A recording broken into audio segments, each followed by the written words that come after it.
ભાઈ 10,000 કંકોત્રી માંથી હવે આ 2-4 કંકોત્રી જ બાકી રહી છે, કેને દેવાની છે? હવે ભાઈ જો આ 2-3 ઘર હે ને દઈ દે પછી પૂરું હાલ. બોલો ને ભાઈ. આલ્યો આ કંકોત્રી મારા ભાઈબંધના લગન હે. આખું ઘર જમવું આવી જજો, આખું ગામ સુવાડો બંધ જમણવાર રાખ્યું હે, ભૂલતા નહીં હો.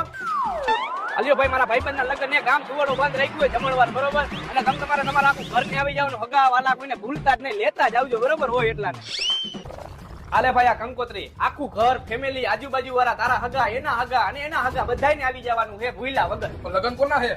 મારા ભાઈબંધના હે. આ પણ તારા ભાઈબંધને કંકોત્રી દુકાન દેવા આવ્યો હો? એનો અમે બદલો લઈ જી. બદલો? પણ શેનો બદલો? એને હેને ભાઈ અમને બેને કંકોત્રી નથી આપી અને એટલે અમે હેને આવી ડુપ્લિકેટ 10,000 કંકોત્રી છપાવી અને આજુબાજુના 5 ગામમાં કહી દીધું કે બધાય આવી જ જાજો જમવા, બરોબર? આવી રીતે ન કરા તો લગન બગાડશો. અરે ભાઈ એનું જી ખાવું એ થાય, તું જમવા ટાણે ભૂગી જજે ભૂલ્યા વગર આખું ઘર. હાલ ભાઈ હાલ ભાઈ, આ બધી કંકોત્રી પૂરી થઈ ગઈ છે. કાંઈ વાંધો ના, હાલ ને બીજી 1,000 છપ્પી નાખી, એક ગામ બાજુ વાળું બાકી છે, બરોબર? આના લગનની પથારી ફેરવી નાખવી ફાઇનલ.